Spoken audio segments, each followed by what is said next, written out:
Hey everyone, welcome back. Anita here, and I am going to talk to you about my September wrap-up. September was a much better reading month than July, August, June. We don't need to revisit those months, we really don't. So let's get into it. The first book I read in the month of September is The Tower of the Swallow by Andrzej Sapkowski, the fourth book in the Witcher series. I had actually ended up reading this book in July, or August I should say. I did read the bulk of it in September. We all know what this Witcher series is about. I talk about it constantly, just about. So we know what the basics of it are. And we do follow the company, the Geralt and the company of the previous book, Baptism of Fire, which was that one. And this one, I'm not going to say too much about it because, obviously it is part of a series and it is a little spoilery if I do say something. Just to know that going into it, there is quite a bit of violence in here. Violence between women especially. Obviously there is violence against men, but because the female characters are the prominent ones, the ones that, oh gosh, no, I'm not going to say it, but there is a lot of violence in here. There's a lot of bad people doing things to good people. Just know that going in, so just be cautious about that. But it is still a very good book. A bit more politics in here, we are getting, okay, now I flipped to a page, where I remember things. Prophecy of Ciri is coming to light and things are really starting to come together. Some of those little loose ends, some of those things that we don't really know or understand 100%, or that are kind of in the shadow, kind of murky a little bit, have come to light and are coming together. And I loved it. I thought it was really good. I gave this a 4.5 stars out of 5. The second book I read in the month of September, which was part of a reading, a themed reading vlog I had planned on doing, but I ended up scrapping it because it wasn't going to work out. And that is A Slow Fire Burning by Paula Hawkins. The way I can describe this book is we follow these characters in this little English seaside town, and a murder happens there. We follow 3 women and other little side characters, and it's about it's a murder mystery. It's a murder mystery. Who murdered this person and why did this person do it? I really feel like I can't say too much about this book because I don't think I can talk about it without spoiling it. All I can say is Paula Hawkins does an incredible job at writing unreliable narrators, because I thought it was going to be one person, but it turned out to be quite another. And I believe there is, I don't know if it's really representation, but there is a character with a disability. She had a severe accident and she ended up having a disability from it. Paula Hawkins does an incredible job at characters. I really think she does, especially in a thriller. She really makes you care about these characters. I know at the end of The Girl on the Train, I cried. Who cries in a thriller? Apparently I do. And I really love the relationship between one of the young girls and an elderly lady. I thought it was really good. I don't want to say too much because I feel like I could spoil it accidentally and I don't want to do that. I really, really loved it. I thought it was a really good book and I gave it 4 stars out of 5. The next book I read, which is also a part of that scrapped themed reading vlog, reading 3 anticipated thrillers of mine, was The Burning Girls by C.J. Tudor. Holy crap. Oh my gosh. So the idea of this book is that it follows a vicar named Jack and her daughter as they move to this little town which is where Jack's new workplace is. After something happened in the past, we do get to see something that happened in Jack's past. There's this little town is incredibly religious, and they don't take very well to newcomers, to outsiders, to strangers. They don't like them. And this little town has a history of people getting burnt because they were martyrs in the 15th or 16th century, when one of the queens ruled this little town previously, hundreds and hundreds of thousands of years back. And so we're kind of following the history of that, and then afterwards there were these 30 years before the events of the present day that we're following, 2 young girls disappear. It was incredible. I gave this book 5 stars out of 5, and the big reveal, oh my god, the way she interwove like the past, like Jack's past, and like the mystery surrounding that, and the past of a little town, a little village, and the way they kind of interconnect with each other blew my mind. I thought that after thinking about it for a while that I would drop the star rating down, but no way. This is a 5 stars. It's worthy of a 5 stars, and it is her best work yet. Like I had said in the reading vlogs in which I read this book, I had read The Chalk Man. I liked it. I thought it was good. But this one is a real step up. She has written other books before, like before this one came out, and I really need to read those ones now, so I'll have to do that very soon, hopefully next year. But it's gonna be done. When you read this book, know this going into it, that Jack is a woman. It's a mother-daughter duo. I thought it was a father-daughter because I have never read a book like with a oh no, wait, I have read a book with like a father-daughter dynamic relationship kind of thing. It was the Fable duology. So yeah, that, I almost caught myself out in a line just then. Oopsies. But yeah, it's a mother-daughter duo. It kind of challenges you to think outside the box of what a priest or a vicar could be, because historically speaking, vicars and priests are normally men. And it kind of challenges you to think outside the box. Like the religious aspect and Jack being a vicar and the other priests and vicars that we follow in this book don't rely heavily on old traditional bullshit crap.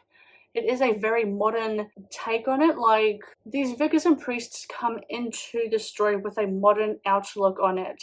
Like, they talk about it's okay to be gay, and that it's a modern look. It's a modern intake of what religion should be and church services should be to be more inclusive, and I loved that.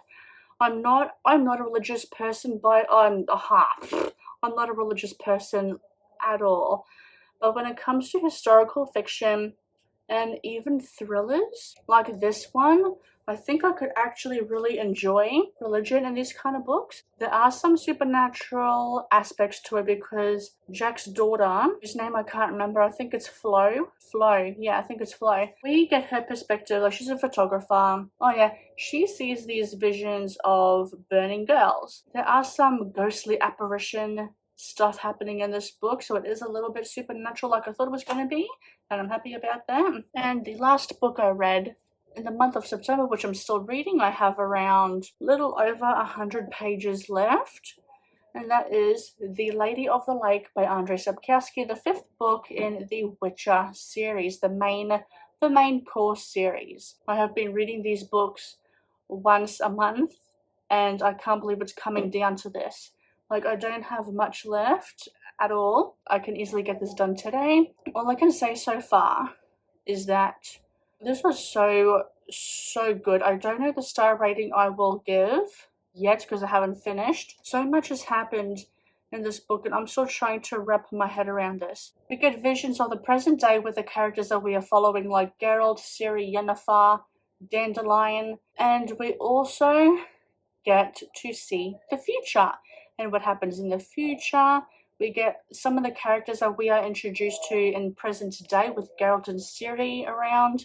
We also get to see little paragraphs about where they end up in the future. I love this book. So much happens in this book, and it's hard to know where to start to talk about it. 1, it's a series and I don't want to spoil it.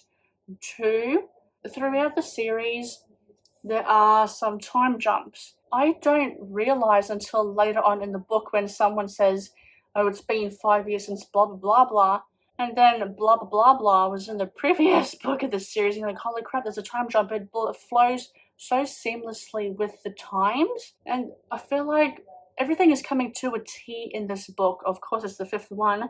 It's like the last book in the series. It all comes to a T. Like, the politics come into play. There is a really big war scene that happens where we get perspectives of being on the battlefield, like the field hospital, which is where all the seriously injured people go to get better, hopefully, or get fixed on, or surgeon. They go through surgery and they get bandaged up. Where the wounded get help is what I should say. There is violence, of course. There's like a big war scene. I think chapter 8 was the big war scene. Chapter 8 and 9 were very big chapters. Not just with page length, because I'm pretty sure chapter 8 was like 70 pages long. She gets a bit big, this one. People die in this book. Andrzej Sapkowski is not afraid to go there. Bam! Your favorite character dead.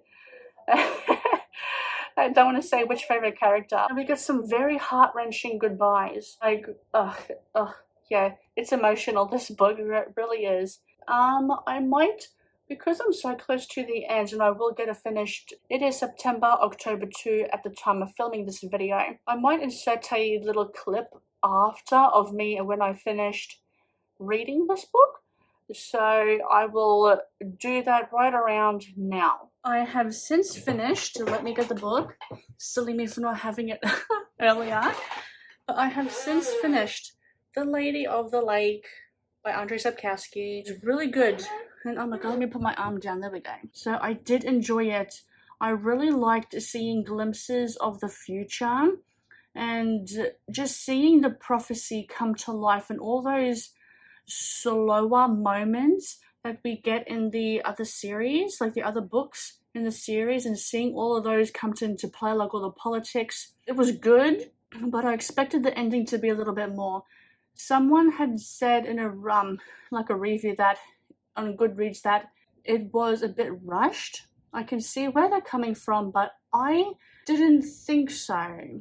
For me, I felt like all the pieces came into play. Like, I didn't feel like it was rushed. I wanted the ending to be dragged out a bit more, but I don't think it was rushed. And I think the reason why I want the ending to be a little bit more expanded is because I need things to be explained. It's all very secretive, and I think there is a reasoning behind it. This idea that, like, the legend, like, in the beginning of the chapters, right? Let me see if I can find it. So, like, in the beginning of the chapters, right, you get little segments like these, where sometimes they're longer about the history of a character and what happened to them, but they're kind of like fairy tale-esque, like kind of like legends, and it's making me wonder if, like, the reason why it was kind of like this, the reason why the story was told was the way it was because it was trying to encapsulate that fairy tale-esque-ness about it, like, if you're understanding what I'm trying to say. I'm actually thinking of doing, like, I know I've said, like, that I want to do, like, a book talk about this before, but I actually do want to do a Should You Read the series, because I really want to do it. I want to gush about my love for the series, and I think more people should read it. I have not heard a lot of people reading it, except for a couple of, like, 3 booktubers that I follow that have read it, and I think more people need to. Some aspects may not be for everyone, and like I said before in another clip or another video, 2 books of the Witcher series, 2 or 3 books depending, is one size of the books in the A Song of Ice and Fire series. I'm not joking. Just the pacing, the characters, the world. Like I said, seeing the prophecy come to life and seeing it all come together was fascinating. And I'm going to leave it at that because I don't want to ramble on too much. And goodbye. And here we have it. The books I read in the month of September. So it's The Tower of the Swallow, The Lady of the Lake, The Burning Girls, and oh my goodness, A Slow Fire Burning, oh my gosh. So yeah, 5 books in total. Much better than July, August. We're not going to go back there again, like I said, but I'm very happy with the books I read because they were all fantastic books. Thank you very much for watching this video. Let me know down below in the comments, have you read any of these books? What did you think? And I will see you in the next video. Bye!